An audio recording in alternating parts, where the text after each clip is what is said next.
Well, okay, now this is part two of the book. It is about confront. You could just skip this part. You know, you're probably not interested.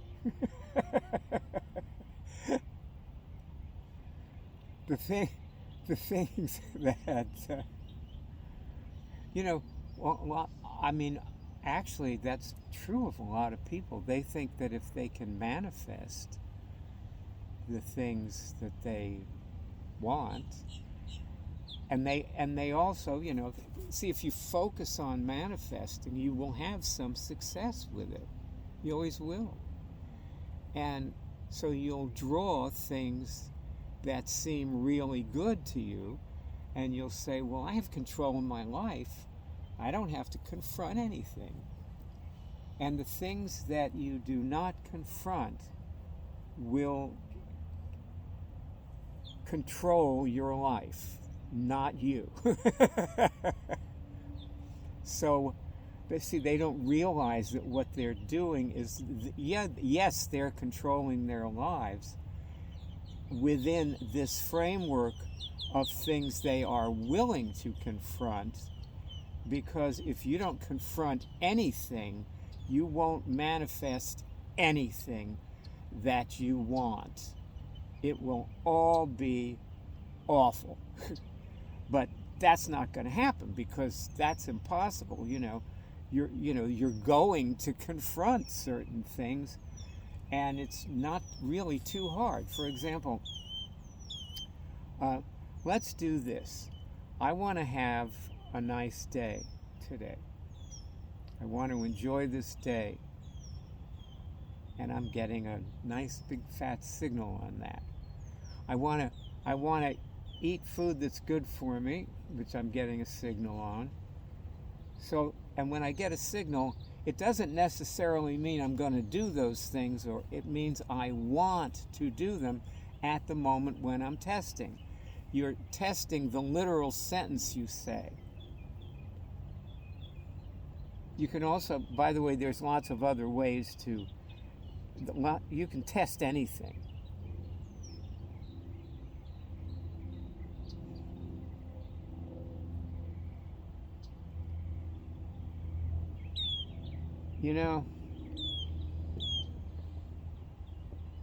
I'm just thinking about Wayne Dyer, because he was somebody who's a really great manifester and had wonderful manifesting stories. And I have to say that I have enjoyed his video books, and listened to his stories and had fun doing that. And I really had an appreciation of the man, and I called him to show him how to cure cancer before he ever had it. And he blew me off. He just wasn't interested in talking to me. And and he died of cancer. So there was something that he wasn't confronting. And, he was living a life where he had all this great stuff coming at him, And of course, he was also a very competitive person. He was a tennis player, and he didn't play tournaments, but he was like, he took it really seriously. I know, because I had a friend who played tennis with him, and so that was something that he manifested and drew to himself that felt good to him. And he didn't, what wasn't he confronting? He wasn't confronting his dark side. And he also was not confronting his shocking lack of intuition. And I say shocking because he did feats of intuitiveness at times. And this is a lot like stock trading, because there are so many traders who do brilliant things, and then they just mess up. And even, Paul Tudor Jones, who's a legendary trader and who's still alive, hired. See, here's an example of why do you think Paul Tudor Jones is a legendary trader? Probably a big part of his secret is that he confronts what's wrong with him and he does something about. See, that's what happens when you confront what's wrong with you. You're gonna do something about it. And what he did was he paid Tony, I think he pays Tony Robbins yearly $1 million a year to be there when he just falls on his face. He's got somebody he can call who's capable of helping him. You know, I've got Franny. I would be envious of Paul Tudor Jones if I didn't have Franny. But see, that was something that I had to confront about what I had. Oh, that's another thing, is that one of the main things you have to confront is what you've manifested. And another one is how good you are. Because I have this friend who, she feels like she has all these problems, and she walks around all day in her problems. But she's really great. And the thing that she isn't confronting is just how wonderful she is and how she can really do anything, and she can help people. I don't know. I don't really know a lot of specifics. I just look at her and I can see that this is where she's going wrong. Like I see so much about people, and maybe I'm not very skilled at getting things across to them, I was a shrink and I did courses over years, and people had epiphanies with me in my courses, and they were so grateful to me. And, they're all gone. People don't live from that. And in Franny's, I'm the same way, by the way. I have the same problem. And in Franny's case, I have tried to stick with my insight about Franny, that Franny can make me a winner. And see, of course, I have chosen the hardest thing to do. And I don't mean trading. Trading isn't the hardest thing. Probably brain surgery is harder, But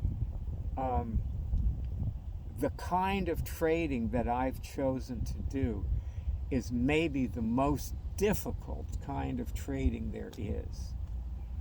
And I have this friend who's interested in trading, and I keep saying, well, learn on options, because you can, and I keep saying, well, options are easy.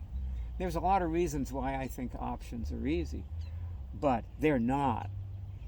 The truth is that I just thrive in rocky, infertile soil.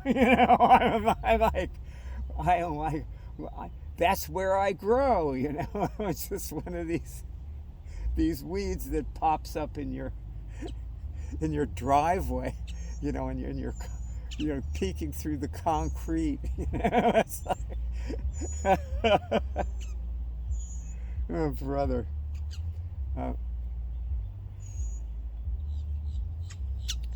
But what happened was I was telling her this stuff, and then one day I just sort of confronted what I was doing. And I said, you're telling somebody this is easy? Who do you think you're kidding? Come on here, This is quit that lying. Oh, brother.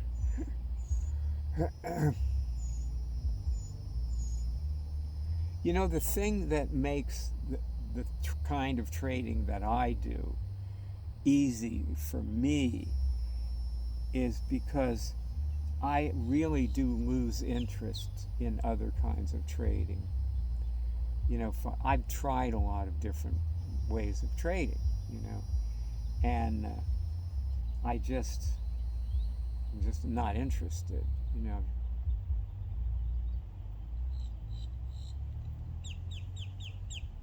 Um, so uh, I was thinking, when I was coming to make this movie, I was thinking, I have to actually tell people what confronting is, because for the most part, people's idea about confronting is it's when you confront somebody by yelling at them. That was what when we did my courses, that's what the assistants used to think. And sometimes yelling at people wakes them up, but it really doesn't have anything much to do with confront. Confronting is a very systematic and methodical art where you um, okay, I'll tell you something. I was listening to a trader doing an interview, and he sort of had digressed into talking about trading psychology that he observed in his students he teaches people to trade. A lot of traders teach people to trade too, you know. I mean, maybe they feel like they learn from it. I don't really ever want to do that, but they seem to like it, you know. And who am I to say what somebody else's thing is, whether it's good or not, Some people like black caviar, but I only like salmon caviar. So, um, and I don't like spreading caviar on toast. Of all things, bleh, with butter. Ugh. God, that is really yucky. But anyway, um,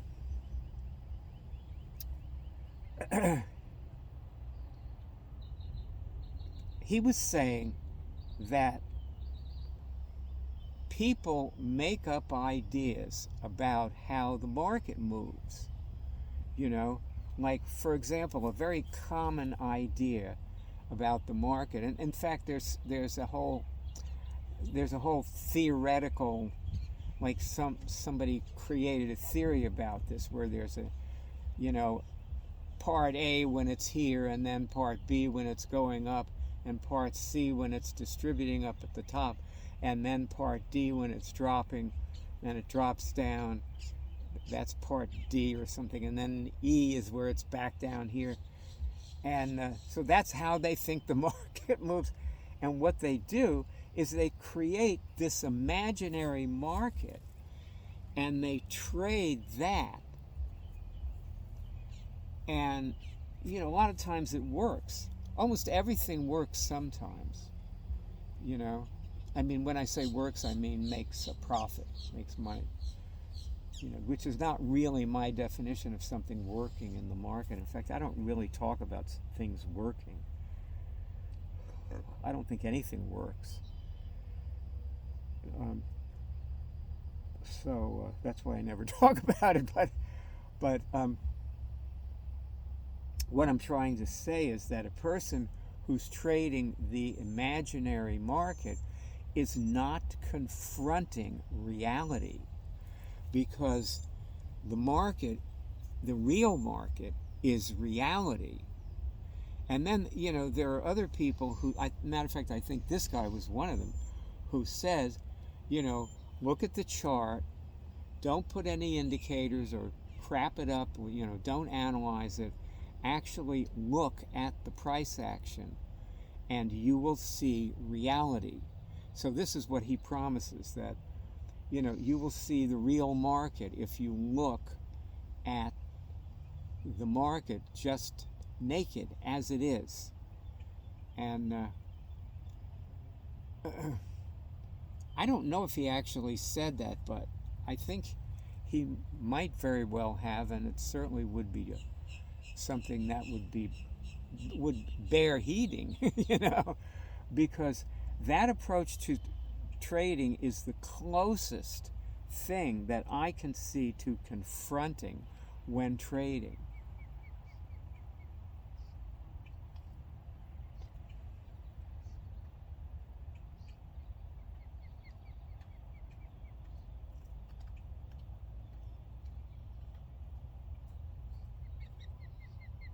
I don't know if it's possible to do absolute confront where you are. I mean, I think that's what Zen Buddhists try to do. And you know, those Toyota executives, some of them anyway, would like drive half an hour first thing in the morning when they got up. They would drive half an hour to go sit in a Zen monastery for an hour, and then they would get out, leave there, and drive another hour to get to work because they wanted to be in touch with reality. You know, because if you're taking over the world auto market, you really need to be in touch with reality, you know. See, it's the people who do big things are the people who confront. And it's also the people who have big wins and avoid even small losses, or a lot of the time they can, by confronting. Confronting is more important than manifesting. And there was a point where, you know, I used to do courses in manifesting, and there was a point where I told everybody that we were switching over and we were going to do the courses about confronting. Well, they freaked. But really, we didn't change the courses at all. You know, they were always about manifesting and confronting, and the problem was that I didn't put it together for everybody. You know, and that's what I'm trying to do here. So, let me try to put it together a little bit here. Okay. One of the things I was confronting. How do I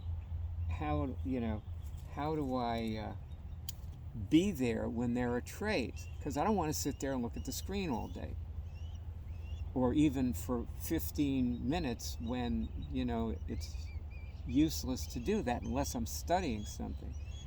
And I do a lot of studying after the market closes every day, you know. And what I study is moves that I would want to trade. I do not study my mistakes or, you know, other things or things that might work, or I don't test trading systems and approaches. What I study is, what did it actually look like for this to happen? And so where would I want to enter that, and where would be a kind of not a good place to enter it, too risky, and so on and so forth, you know. What I try to do is I'm always trying to reduce my risk. I am very risk averse. So this all requires a lot of confront. Okay.